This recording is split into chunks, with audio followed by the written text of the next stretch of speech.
Hello students, welcome to study highlights. आज हम लोग टैलेंटेक्स के रिलेटेड कुछ स्ट्रेटजीज देखने वाले हैं और एग्ज़ाम कैसे अटेम्प्ट करना है उसके बारे में भी आज हम लोग जानेंगे। इस साल 2026 सेशन में टैलेंटेक्स दो डेट्स को कंडक्ट हो रहा है ऑफलाइन में।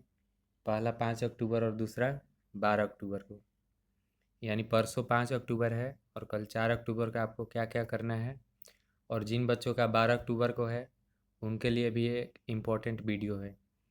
आज के वीडियो में हम लोग पूरा सिलेबस, पैटर्न और एग्ज़ाम में क्या क्या लेकर जाना है, साथ ही एक दिन पहले कल आपको क्या क्या पढ़ना है, उसके रिलेटेड सारी इन्फॉर्मेशन आज हम आप लोगों को देंगे। सबसे पहले हम लोग जानेंगे एग्ज़ाम के पैटर्न के बारे में। एग्ज़ाम के पैटर्न को अगर हम लोग ध्यान से देखें तो यहाँ पर आपको दिख रहा होगा, ये 8, 9th और 10th क्लास का एग्ज़ाम का पैटर्न है। सबसे पहले एग्ज़ाम देने से पहले आप लोग को पैटर्न को समझना चाहिए। एग्ज़ाम में आपको 80 ऑब्जेक्टिव टाइप्स क्वेश्चन देखने को मिलेगा, जिसमें से हर एक क्वेश्चन के लिए 4 मार्क्स होंगे, यानी टोटल मार्क्स 320 हो गए। और हर एक रॉन्ग आंसर के लिए -1 मार्क्स है और अनअटेम्प्ट के लिए 0, यानी निगेटिव मार्किंग को आपको ध्यान में रखना है, खास करके 8, 9th और 10th के बच्चों के लिए। ध्यान रहे 6 और 7 और 5 में निगेटिव मार्किंग नहीं होता है। क्वेश्चन के बारे में हम लोग देखें तो फिजिक्स से 15 सवाल रहेंगे, केमिस्ट्री से 15 और बायोलॉजी से 15, मैथ से भी 15 और रीजनिंग से 20।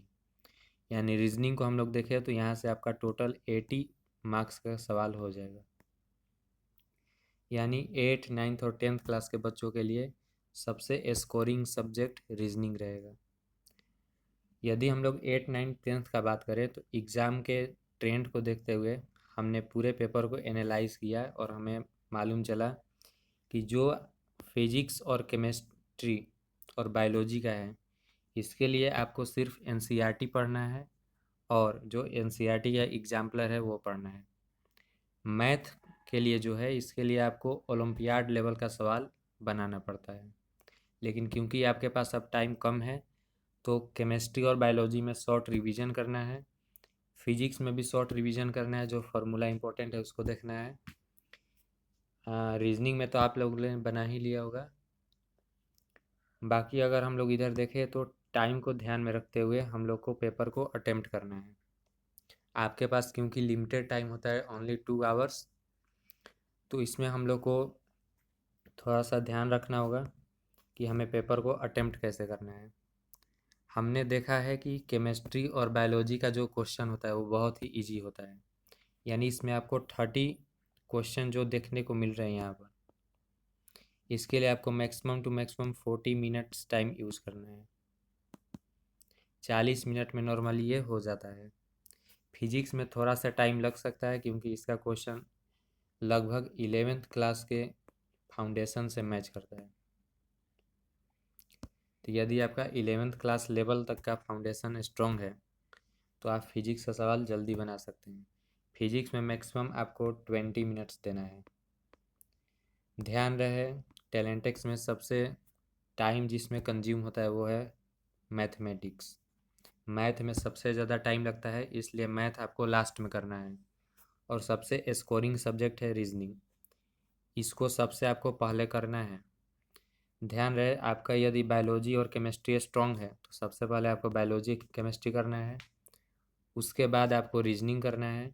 यदि ये दोनों हो गया उसके बाद आपको फिजिक्स और फिर आपको मैथ करना है। ध्यान रहे मैथ आपको हमेशा लास्ट में ही अटेम्प्ट करना है, क्योंकि मैथ का क्वेश्चन थोड़ा लेंदी होता है और जो बच्चे मैथ में टाइम वेस्ट करते हैं उनका ओवरऑल टाइम कंज्यूम हो जाता है। तो ये एक इम्पॉर्टेंट स्ट्रेटजी है आपके लिए कि फिजिक्स, केमिस्ट्री और बायोलॉजी को पहले अटेम्प्ट करना है, उसके बाद रीजनिंग और लास्ट में मैथ को अटेम्प्ट करना है। उसके बाद आपको सिलेबस के बारे में इंफॉर्मेशन होना चाहिए। तो अब हम लोग डिस्कस करेंगे सिलेबस के बारे में।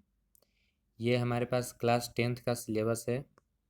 इसमें आपको मोस्ट इम्पॉर्टेंट चैप्टर्स पर ध्यान देना है। हमने पेपर एनालाइज किया और हमें मालूम चला कि जो 9th क्लास का सिलेबस है उससे लगभग 40% क्वेश्चन आता है और जो 10th का होता है उससे 60%।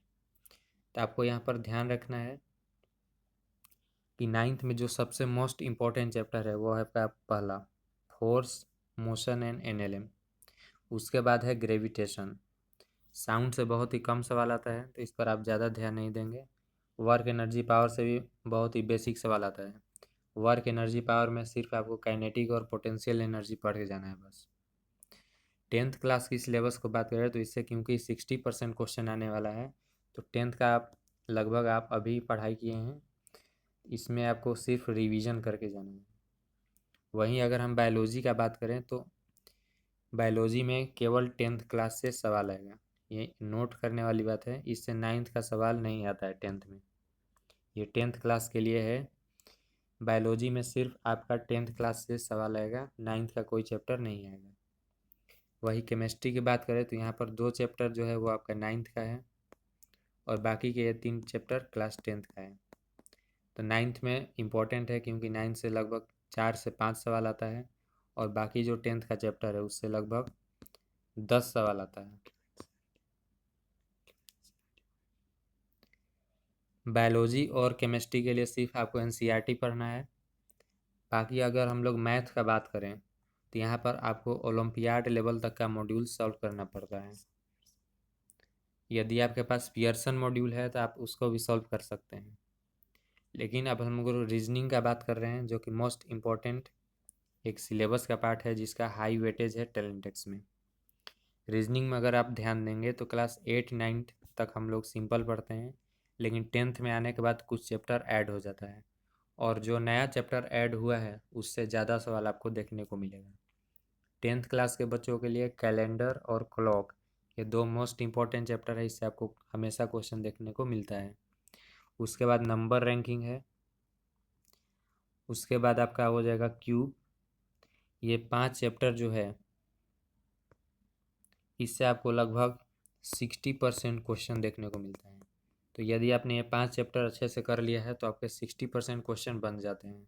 उसके बाद कुछ बेसिक चैप्टर है जैसे कि वाटर इमेज, मिरर इमेज, ये सब भी आपको पढ़ कर जाना होता है क्योंकि इसमें हमें नहीं देखने को मिला है तो ये आपको नहीं पढ़ना है।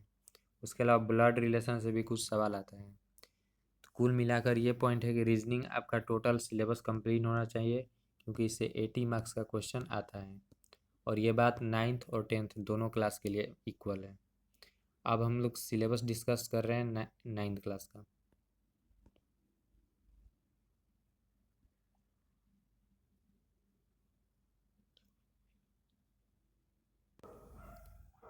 अब बच्चों 9th का सिलेबस डिस्कस कर रहे हैं। 9th क्लास में आपका जो मोस्ट इम्पॉर्टेंट चैप्टर है वो है साउंड। साउंड एक मोस्ट इम्पॉर्टेंट चैप्टर है जिससे लगभग 2 क्वेश्चन आता है। इसमें आपको बेसिकल ग्राफ्स पढ़ कर जाना है। उसके बाद है light, some natural phenomena. 9th class में आपका मोस्ट इम्पॉर्टेंट चैप्टर है मोशन, फोर्स, एनलेम एंड ग्रेविटेशन। इससे आपको मैक्सिमम क्वेश्चन देखने को मिलेगा। उसके बाद बायोलॉजी के लिए आपको सिर्फ एनसीईआरटी पढ़ के जाना है। बायोलॉजी में crop production, micro organism and reproduction, ये लगभग इतने चैप्टर जो हैं वो आपका 8 क्लास का है और ये 2 चैप्टर आपको 9th का पढ़ के जाना है। ध्यान रहे सेल से एक क्वेश्चन सेल डिवीजन का फिक्स होगा। एक क्वेश्चन सेल डिवीजन का फिक्स होगा, इसको आपको नोट कर लेना है और वो थोड़ा सा लेंदी आता है तो ये भी आपको ध्यान रखना है। प्लांट टिश्यू से एक क्वेश्चन फिक्स और एनिमल टिश्यू से एक क्वेश्चन फिक्स रहेगा। एनिमल टिश्यू में सिर्फ आपको मस्क्यूलर टिश्यू पढ़ के जाना है, मसल्स टिश्यू पढ़ के जाना है, उससे एक क्वेश्चन फिक्स रहेगा। सेल साइकिल और सेल डिवीजन में आपको सेल डिवीजन में पढ़ के जाना है। सेल साइकिल में सेल ऑर्गेनेल के बारे में नॉलेज लेकर जाना है। 8 क्लास की सिलेबस की बात करें तो इसमें सिर्फ आपको एनसीईआरटी पढ़ के जाना है। रिप्रोडक्शन और reaching the age of adolescence से लगभग 4 क्वेश्चन फिक्स होते हैं। उसके बाद हम लोग केमिस्ट्री का बात करें तो कंबंशन एंड फ्लेम से यहाँ से एक कैंडल का क्वेश्चन फिक्स होगा। कैंडल का जो फ्लेम होता है उससे एक क्वेश्चन फिक्स होगा। कोयल पेट्रोलियम में नेचुरल गैस से भी 2-3 क्वेश्चन फिक्स होता है। उसके बाद अगर हम लोग 9th क्लास का जो सिलेबस को बात कर रहे हैं, matter in our surrounding and is matter around us pure, इससे केवल न्यूमेरिकल का सवाल आता है। तो न्यूमेरिकल के लिए आपको 9th का चैप्टर पढ़ के जाना है और जो थ्योरेटिकल सवाल आएगा उससे आपको 8 का क्वेश्चन पढ़ के जाना है सिलेबस। मैथ का बात करें तो आपको इसमें भी पियर्सन लेवल का मैथ बनाना है। इसमें भी मैथ को आपको लास्ट में ही अटेम्प्ट करना है क्योंकि इसका मैथ भी लेंदी होता है। रीजनिंग का अगर हम लोग बात करें तो इसमें भी रीजनिंग में आपको नॉर्मल चैप्टर्स ही देखने को मिलते हैं, लेकिन कुछ जो मोस्ट इम्पॉर्टेंट चैप्टर हैं उसको आपको करना ही करना है, जैसे कि क्यूब एंड डाइस, उसके बाद ब्लड रिलेशन, इसके बाद आपका हो जाएगा डायरेक्शन सेंस टेस्ट, उसके बाद counting in figures. Counting in figures most important है, इससे लगभग 2 सवाल आपका आएगा और वो ट्रायंगल्स का सवाल आता है लगभग इस टाइप का। इसमें आपको बोल दिया जाएगा कितने ट्रायंगल्स हैं, हो सकता है स्क्वायर हो, इस टाइप का स्क्वायर हो सकता है इसमें बोल दिया जाए कितने टोटल स्क्वायर हैं।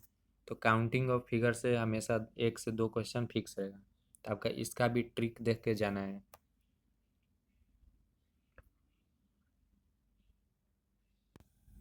अब बच्चों हम लोग डिस्कस करने जा रहे हैं कि लास्ट मिनट स्ट्रेटजी आपके पास क्या होना चाहिए और एग्ज़ाम हॉल के अंदर आपको क्या क्या लेकर जाना है।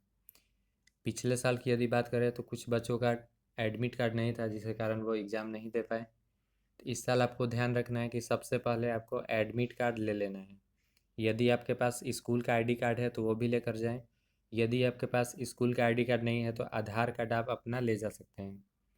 एग्ज़ाम देते समय आपको ओएमआर को ध्यान से रखना है।